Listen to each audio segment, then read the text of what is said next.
My future mother-in-law told me smart women protect themselves and handed me a prenup that left me with nothing. I was 24, sitting in Vivian Hartwell's sunroom during what I thought was a casual brunch. Her son Theo and I had been together for 3 years. We just announced our engagement the week before. The prenup was in a leather portfolio, professionally printed, already notarized. She slid it across the table with manicured nails and a smile that didn't reach her eyes. "Nothing personal, dear," Vivian said, sipping her mimosa. "Just protecting what our family has built over 4 generations." I read through it slowly while she watched. In the event of divorce, I'd leave with exactly what I brought in, which was my student loan debt and a 10-year-old Honda. Everything earned during the marriage would remain Theo's, including any business I might start, any inheritance I might receive, even gifts given to me. I'd have no claim to the house we'd buy together, the children we'd raise together, or the life we'd build together. "Where's Theo?" I asked, my voice surprisingly steady. "At the office. He already signed his copy." She refilled her glass. "Smart boy, my son. Knows how to protect himself." I should mention that I'd put Theo through his final year of business school. I'd worked 2 jobs while he focused on his studies and networking. I'd paid our rent, bought our groceries, and covered his car insurance when his startup failed. The startup I'd helped him launch with my savings. I signed the prenup that afternoon. My hand didn't shake once.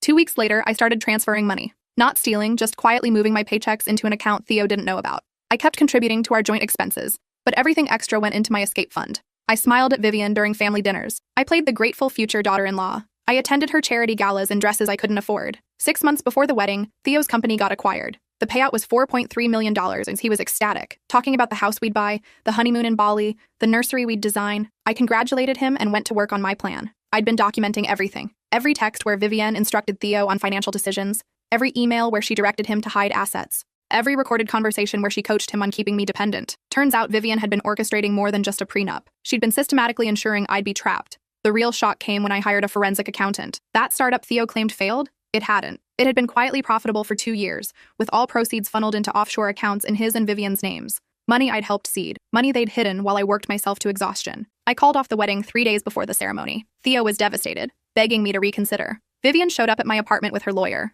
demanding I return the ring, compensate them for wedding expenses, and sign an NDA. Instead, I handed them my own leather portfolio. Inside was everything: the hidden accounts, the systematic financial manipulation, the offshore transfers, and my lawyer's letter outlining the fraud case I was prepared to file. We sat in my living room, the same one I'd furnished while Theo claimed poverty, and watched Vivian's face drain of color. "What do you want?" she asked finally. I smiled, the same smile she'd given me in that sunroom. "Smart women protect themselves," I said. "I'm protecting myself." That's when Theo's phone rang. He answered, his face going pale as he listened. When he hung up, his hands were shaking. "That was my lawyer," he whispered. "The acquisition is being investigated. Someone filed a report about fraudulent asset disclosure." Vivian's eyes snapped to me. I kept my expression neutral. "That's unfortunate timing." "You," Vivian hissed. "You did this." "I protected myself," I corrected. "Like you taught me." The truth was more complicated than they knew. When Theo's company was being acquired, the buyer had required full financial disclosure. Theo had submitted documents that were, let's say, creatively edited. He'd omitted the offshore accounts, the hidden startup revenue, and several other assets that Vivian had helped him conceal over the years. I'd simply sent the acquiring company an anonymous tip with copies of the real financial records. "The acquisition contract has a fraud clause," Theo said, his voice breaking. "If they find intentional misrepresentation, they can void the entire deal and sue for damages." "How much?" Vivian demanded. "Triple the acquisition price, $12.9 million. The color that had drained from Vivian's face earlier, it didn't come back. "You can't prove we knew about this," she said, turning to me. "You have nothing." I opened my laptop, pulled up a video file, hit play. It was from 8 months ago. Vivian and Theo in his apartment, which I'd paid for, having a conversation I'd recorded with a camera hidden in the smoke detector I'd installed after the carbon monoxide scare. "The acquisition team will do due diligence." Vivian's voice came through the speakers. "You need to move the overseas accounts before they look. And for God's sake, don't mention the startup to anyone. If they find out it's been profitable, they'll want to include it in the valuation." "But that's fraud," Theo said on the video. "It's strategic asset management," Vivian replied. "Your father built this family's wealth by knowing when to be honest and when to be smart. The Hartwells didn't get rich by playing fair." I paused the video. "I have 47 hours of recordings like this, plus emails, plus text messages, plus bank records showing exactly where every hidden dollar went and when." Theo looked like he might vomit. Vivian stood up. "Name your price." "I already did. It's all in the settlement offer my lawyer outlined." She grabbed the portfolio, flipping through pages with shaking hands. I watched her face as she read, watched her absorb what I was demanding. $2.1 million. Exactly half of what Theo's acquisition had been worth before I torpedoed it, plus compensation for the 3 years I'd supported him, plus damages for fraud and financial abuse, plus my legal fees. "This is extortion," she spat. "No," I said calmly. "Extortion would be if I threatened to release these recordings publicly, or send them to the SEC, or share them with your country club friends, or post them on social media with an explanation of how the Hartwell family fortune was really built." I leaned forward. "This is a settlement offer. You have 48 hours to accept. After that, I file both the civil fraud case and a report with the Securities and Exchange Commission. And then all of this becomes public record. Vivian's lawyer, who'd been silent this whole time, cleared his throat. Mrs. Hartwell, I strongly advise you to consider this offer seriously. You're fired, she snapped at him. Actually, he said, standing up and gathering his briefcase, I quit. I'm not going to prison for you. He looked at me. Smart move with the recordings. Legally obtained since it was your apartment. Washington is a one-party consent state for recording. Everything here would be admissible. He left. Vivian and Theo sat in my living room, the same room where Theo had proposed to me a year ago, where we'd hosted dinner parties for his business school friends, where I'd cried myself to sleep so many nights while he was working late. I loved you, Theo said quietly. No, I replied. You loved what I did for you. You loved having someone to pay your bills and stroke your ego and make you feel like a success. You loved having a future wife who wouldn't question you because she was too busy working to keep a roof over your head. That's not fair. You want to talk about fair? I worked 60-hour weeks while you networked at cocktail parties I couldn't attend because I was at my second job. I ate ramen so you could have steak dinners with investors. I drove my car until the transmission literally died so you could lease a BMW to impress your business school classmates. I stood up. I gave you everything, and your mother handed me a prenup that would have left me destitute if I'd been stupid enough to marry you. We can fix this, Theo said desperately. I'll make it right. You'll accept my settlement offer, I interrupted. Because if you don't, you'll be defending yourself against both the acquisition company's lawsuit and federal securities fraud charges. Your mother will likely face charges too. The Hartwell family name that she's so proud of? It'll be synonymous with fraud. Vivian finally spoke. Her voice was ice. You conniving little... Choose your next words very carefully, I warned. Because I'm recording this conversation too. I wasn't bluffing. My phone was in my pocket, recording app running. She closed her mouth. 48 hours, I repeated. My lawyer will be waiting for your response. They left. Theo kept looking back, like he wanted to say something. But what could he say? That he was sorry? That he hadn't meant for things to turn out this way? I didn't care about his apologies. I cared about the $2.1 million. The next morning, I woke up to 47 missed calls. 32 from Theo, 15 from Vivian. I deleted all the voicemails without listening. My lawyer called at 9 a.m. They want to negotiate. No negotiations, I said. Full amount, or we proceed with legal action. They're claiming they can't access that much cash quickly. They have 48 hours. They'll figure it out. What Vivian and Theo didn't know was that I'd also sent a courtesy email to Theo's father, Richard Hartwell. He'd been traveling in Singapore for business during all of this. The email included highlights from the recordings and a polite note explaining that I was giving the family a chance to resolve this privately before it became a legal matter. Richard called me at 2 p.m. that afternoon. I'm impressed, he said without preamble. Excuse me? My wife is a shark. My son is soft. You played them both perfectly. He paused. I'm wiring you the full settlement amount today. Consider it done. Just like that? Just like that, but I have one condition. My stomach tightened. What condition? You don't release those recordings. Ever. Not to the SEC, not to the press, not to anyone. You take the money and disappear from our lives completely. And the acquisition investigation? I'll handle it. The company buying Theo's business is one I've done deals with before. I'll make this go away quietly. No fraud charges, no lawsuits, no scandal. How? That's not your concern. Do we have a deal? I thought about it. $2.1 million versus the satisfaction of watching Vivian face federal charges. Money won. Deal, I said. But I keep copies of everything. If your family ever comes near me again, if Vivian ever tries to retaliate, if Theo ever contacts me, those recordings go straight to the FBI. Fair enough. You'll have the money by close of business today. He hung up. At 4:47 p.m., my lawyer called to confirm that $2.1 million had been wired to my account. I sat in my apartment that I'd paid for, that was only in my name, and stared at the bank statement on my phone. 7 figures. More money than my parents had made in their entire lives combined. I'd won. But the story doesn't end there. A week later, I got a call from an unknown number.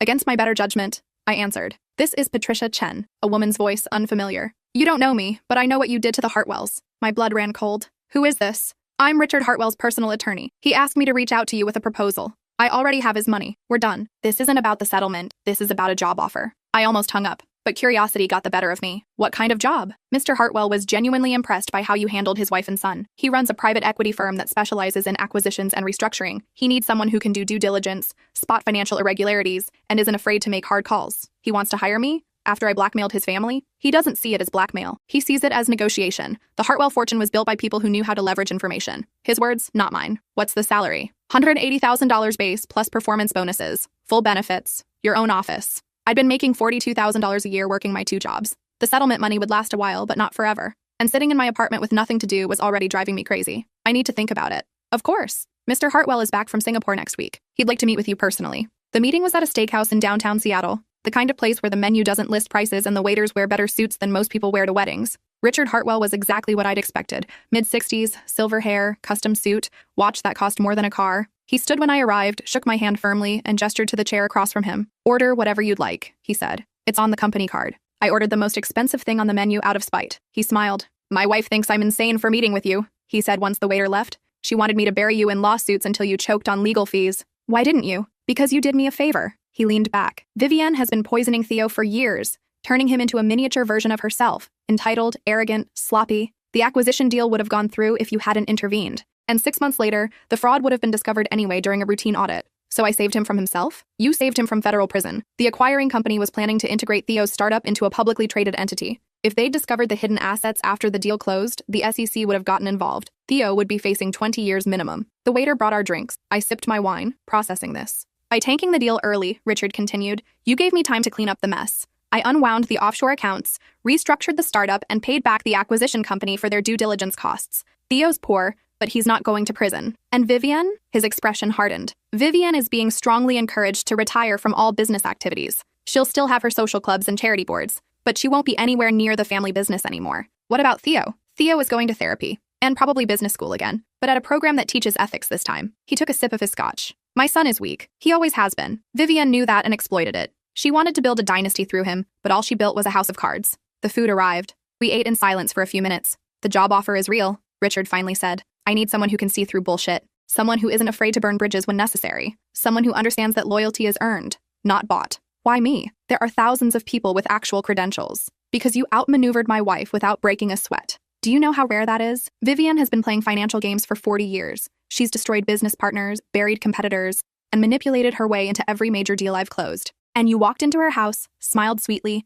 and checkmate her in 6 months. He pushed a folder across the table. This is the offer. Take the weekend to think about it. If you're interested, we'll start with a trial project. If you're not, I'll understand, and we'll part ways amicably. I took the folder, didn't open it. One question, I said. Go ahead. If I'd married Theo, would you have intervened? He considered this. No. I would have watched you get eaten alive by Vivienne and chalked it up to Theo choosing poorly. The prenup would have held up in court. You would have wasted years of your life and walked away with nothing. So what changed? You changed it. You refused to be a victim. He smiled. That's the Hartwell family secret, by the way. We don't win because we're smarter or richer or better connected. We win because we refuse to lose. And you have that quality. I went home and opened the folder. The job offer was even better than his attorney had described. $200,000 base salary, not $180,000, plus bonuses that could push the total compensation north of $400,000, stock options, a company car, and most importantly, complete autonomy in how I conducted my investigations. I called my mom, told her everything. She listened quietly, then said, do you trust him? Not even a little bit. Then why are you considering it? Because I'm good at this, Mom. I spent 3 years documenting evidence and building a case against people who had every advantage over me.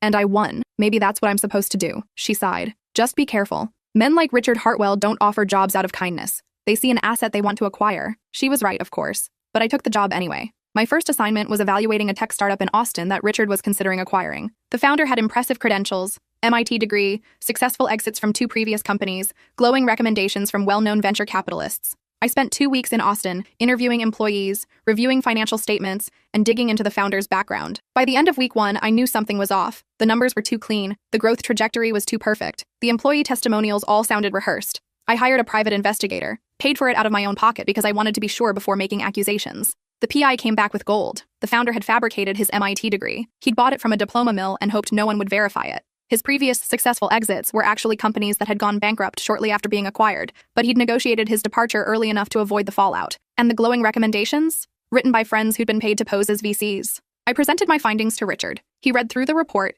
made 1 phone call, and killed the $50 million acquisition that afternoon. You just saved me from the worst mistake of my career, he said. How did you know to look deeper? His story was too perfect. Real success is messy. His wasn't. Richard studied me for a long moment. Vivienne was wrong about you, you know. She thought you were just a gold digger who got lucky. But you're not lucky. You're thorough. There's a difference. My bonus for that project was $75,000. I worked for Richard for 2 years. In that time, I evaluated 23 potential acquisitions, saved the company from 4 disastrous deals, and helped structure 8 successful ones. My total compensation was $1.2 million, not counting the original settlement. I bought a house. Nothing ostentatious, just a nice 3-bedroom in a good neighborhood. Paid in cash, put the rest in investments. And then Vivienne died. It was sudden. An aneurysm. She was at her book club, arguing about the symbolism in some novel, and she just collapsed, dead before the ambulance arrived. I didn't go to the funeral. Wasn't invited, obviously. But Theo called me a week later. I need to see you, he said. No, please, it's important. Against my better judgment, I agreed to meet him. Coffee shop, public place, afternoon crowd. He looked terrible. Thinner than I remembered,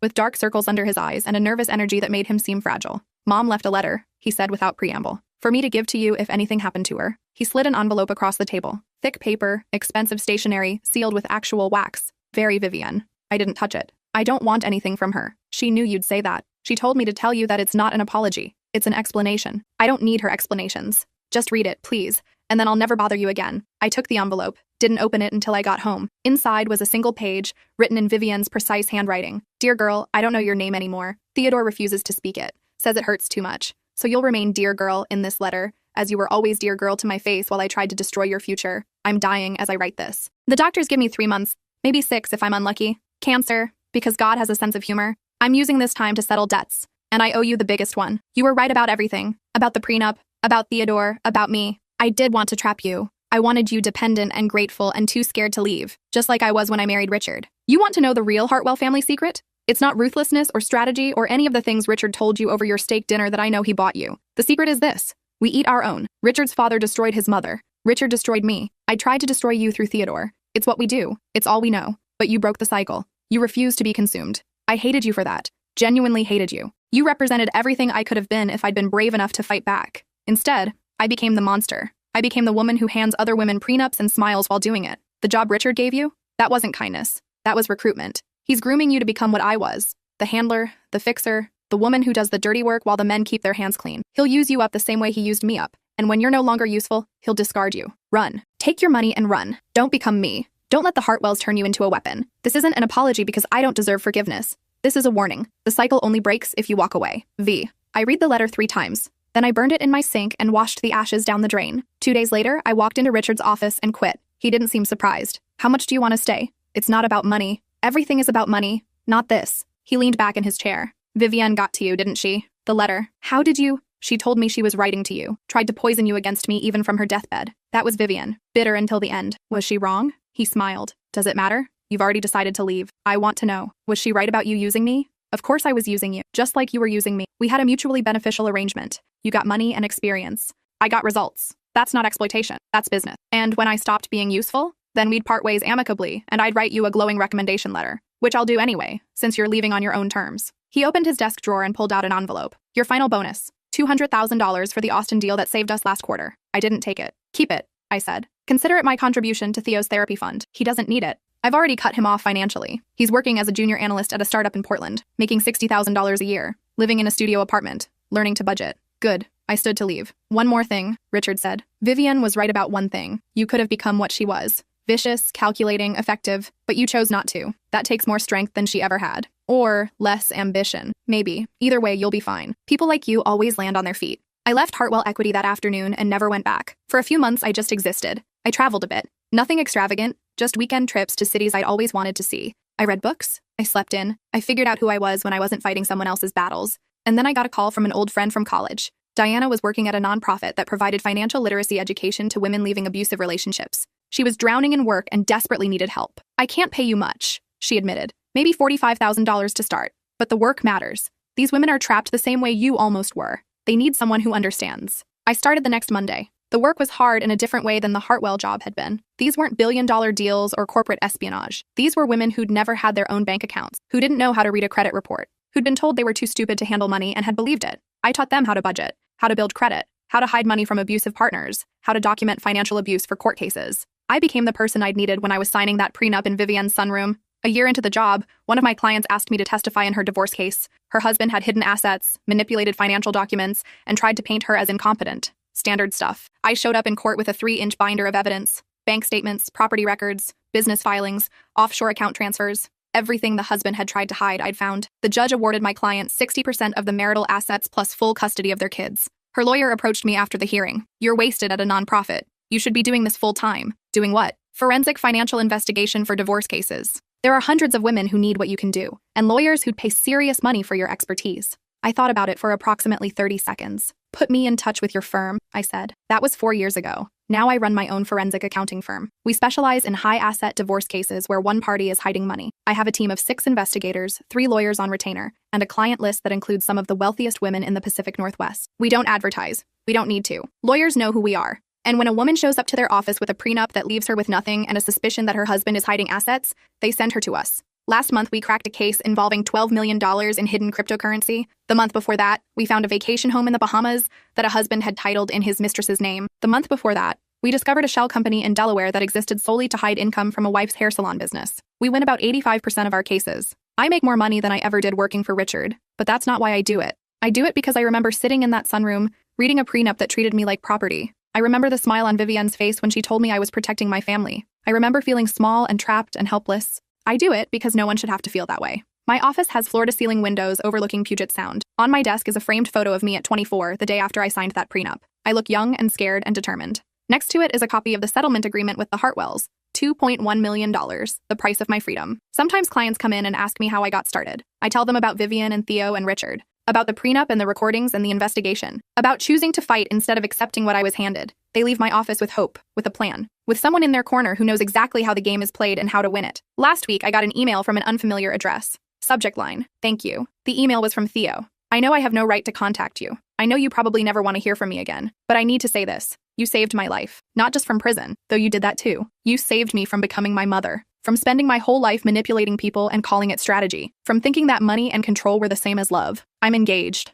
To someone I met at my therapist's office, actually. She's a social worker. Makes $48,000 a year. She didn't know who the Hartwells were when we met. Didn't care when she found out. We're getting married in a courthouse. No prenup. Just two people who actually love each other. I'm not asking for forgiveness. I don't deserve it. I just wanted you to know that you changed my life in ways you'll never fully understand. I hope you're happy. I hope you found what you were looking for. T. I didn't respond. Deleted the email and moved on with my day. But I did think about it. About the boy I'd loved at 21, who'd become a man I didn't recognize by 24. About whether he was genuine or still playing games. About whether people actually change or just get better at hiding who they are. In the end, it doesn't matter. I'm not that girl in the sunroom anymore. I'm not the one working 2 jobs to support someone else's dreams. I'm not the one accepting less than I deserve because I'm afraid to demand more. I'm the woman with the forensic accounting firm and the wall full of victory letters from clients. I'm the woman who teaches other women how to fight back. I'm the woman who knows exactly what she's worth and refuses to settle for less. Smart women protect themselves. Vivian taught me that. And I taught myself what it actually means. Last night, I had dinner with my team. 6 brilliant women who'd all been underestimated at some point in their lives. Who'd been told they weren't smart enough, tough enough, ruthless enough to succeed in a male-dominated field. We toasted to our latest victory. A case where we'd found $8, $7 million in hidden assets and secured full custody for our client. How did you get into this work? Our newest hire asked me. She's 23, fresh out of college, eager and idealistic. I thought about telling her the whole story. About Vivian and the prenup and the 3 years of documentation. About Richard and the job offer and Vivian's warning letter. Instead, I said, someone once tried to trap me. I decided to make a career out of making sure it never happened to anyone else. She nodded, satisfied with the answer. The truth is more complicated, of course. The truth always is. But the simple version is this. I learned to protect myself by learning to fight back. And now I teach other women to do the same. Sometimes, late at night when I can't sleep, I wonder about Vivian. About whether she meant what she wrote in that letter or if it was one final manipulation. About whether she actually felt regret or just wanted to sabotage my relationship with Richard. I wonder if she'd be proud of what I've become or horrified by it. Mostly, though, I don't think about her at all. I'm too busy building my own empire. One that doesn't require crushing other women to succeed. One that doesn't confuse control with love or manipulation with strategy. The Hartwell family taught me how to win by watching them play dirty, but they also taught me something more valuable,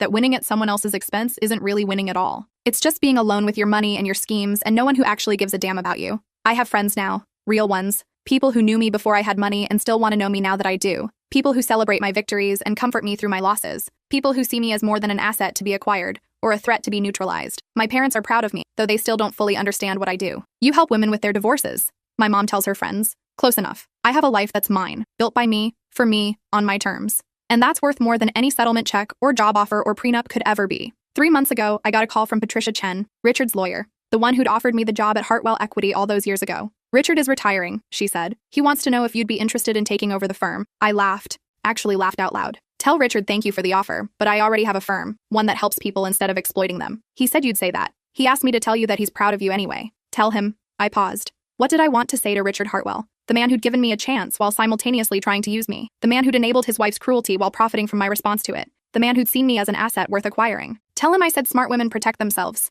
He should understand what that means. Patricia laughed. He will. Take care of yourself. I always do. I hung up and got back to work. I had a client meeting in 20 minutes. A woman whose husband had hidden a real estate portfolio across 3 states. We'd find it. We always did. Because that's what I do now. I find what's hidden. I expose what's buried. I help women protect themselves from the people who promise to love them, but plan to destroy them instead. It's good work. It's important work. And I'm damn good at it. The prenup Vivian gave me sits in a safety deposit box at my bank. I keep it as a reminder. Not of what I escaped, but of what I became. She wanted to trap me with that document. Instead, she gave me a roadmap for my entire career. Ironic, really. I hope wherever she is, she knows that. I hope she understands that by trying to break me, she made me stronger. By trying to control me, she taught me how to take control. By trying to make me small, she showed me exactly how powerful I could become. I hope it keeps her up at night. though probably not. Women like Vivian never really believed they did anything wrong. They genuinely thought they were protecting their families, maintaining order, preserving what they'd built. They never understood that you can't build anything lasting on a foundation of control and fear. The Hartwell empire will crumble eventually. It always does.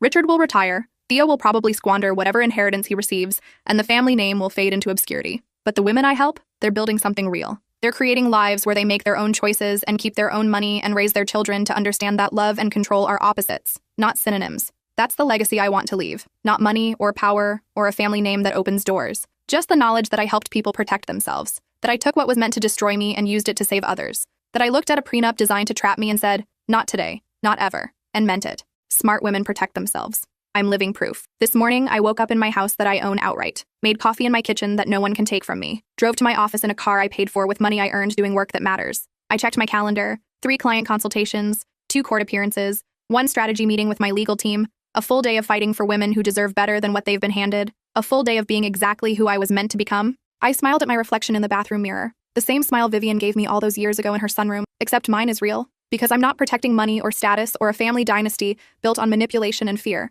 I'm protecting people. And that's the difference between Vivian Hartwell and me. She thought power came from control. I know it comes from setting people free. The phone rang, my assistant with an update on the cryptocurrency case. We found another wallet, she said. Looks like he was moving money through his brother's accounts. Get me the transaction history. I want to see every transfer. On it. I hung up and gathered my files. Time to go to work. Time to do what I do best. Time to protect someone who needs protecting. Because that's what smart women do. We protect each other. And we never ever let anyone hand us a prenup that says we're worth nothing. Not anymore. Not on my watch.